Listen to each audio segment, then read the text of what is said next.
Olá, pessoal! Hoje venho falar para vocês sobre os três domínios: árquea, bactéria e eucária. E venho também mostrar algumas relações de como esse assunto pode ser cobrado de vocês em prova. Por isso, se liguem na dica de hoje. Olhem, quando eu falo em três domínios, eu estou falando de um novo sistema de classificação dos seres vivos, proposto por Coleworth em 1977. Isso significa que aquele sistema dos cinco reinos, Monera, Protista, Fungi, Plantae e Animalia, esse sistema se baseava principalmente no tipo celular, eucarionte, procarionte, para poder classificar os seres vivos. Porém, com a evolução da ciência, nós temos os estudos filogenéticos, os estudos filogenéticos moleculares, que analisam moléculas como DNA e RNA para poder fazer a classificação dos seres vivos. E foi isso que aconteceu nessa classificação de Woese. Ele analisou, o RNA ribossômico dos seres vivos e isso permitiu que fosse descoberto que, dentro dos organismos procariontes que até então pertenciam ao reino Monera, existiam diferenças. Portanto, esses organismos foram agrupados em dois domínios diferentes, sendo, portanto, extinto o reino Monera. Os organismos eucariontes foram colocados em um grupo específico. Daí surgiu os três domínios: árquea, bactéria, que são dois domínios que agrupam seres vivos procariontes, e eucária, que é um domínio que vai agrupar organismos eucariontes. Resumindo, através dessa nova classificação, feita com base na análise do RNA ribossômico, o reino Monera ele se torna extinto, porque descobriu-se que, dentro dos organismos procariontes que faziam parte desse reino, existem diferenças. Eles foram então colocados em dois domínios diferentes, árquea e bactéria. Já os seres vivos eucariontes foram colocados no domínio eucária. Vamos conhecer agora os dois domínios que agrupam os organismos procariontes. Vamos falar do árquea.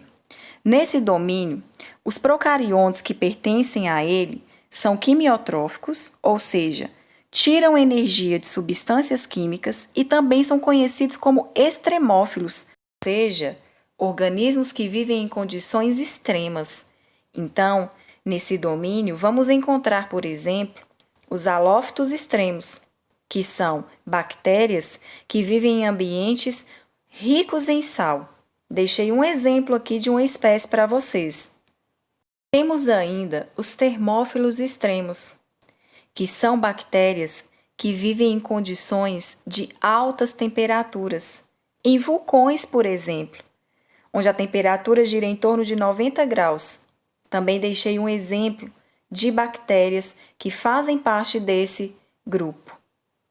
Para finalizar, dentro do domínio das árqueas, ainda temos as metanogênicas, bactérias que são capazes de produzir gás metano na respiração anaeróbia.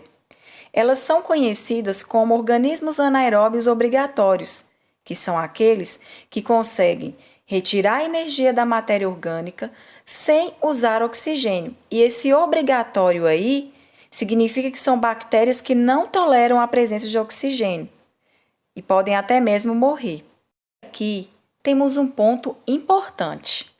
Eles podem fazer uma relação dessas bactérias árqueas metanogênicas com a questão do efeito estufa, já que o gás metano ele tem um poder impactante cerca de 20 vezes maior do que o gás carbônico, porque ele consegue reter mais calor. Por isso, se liguem nessa relação.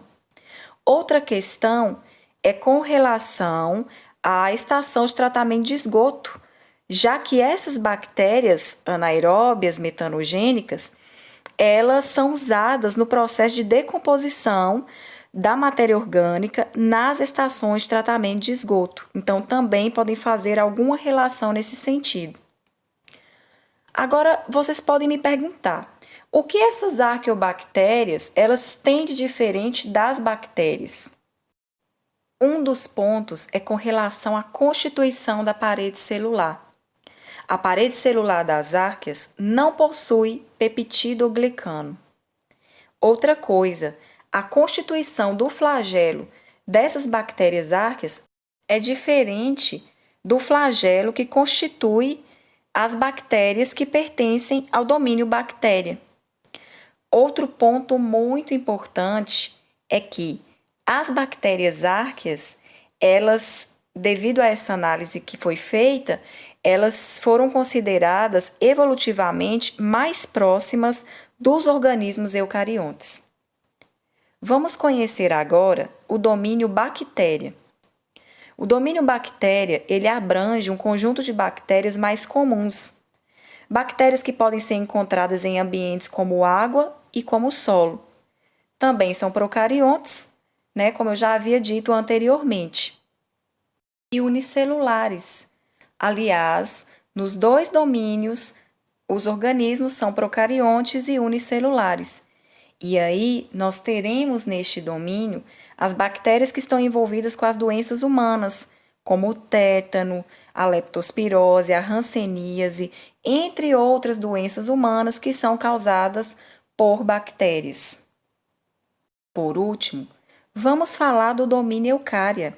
Como eu já mencionei anteriormente, neste domínio foram colocados os organismos eucariontes, ou seja, aqueles que possuem DNA envolvido pela membrana nuclear carioteca, protozoários, fungos, plantas e animais. Bem, pessoal, essa foi a dica de hoje. E se você gostou, não esqueça de deixar o seu joinha, se inscrever no meu canal e ativar o sininho. Até a próxima!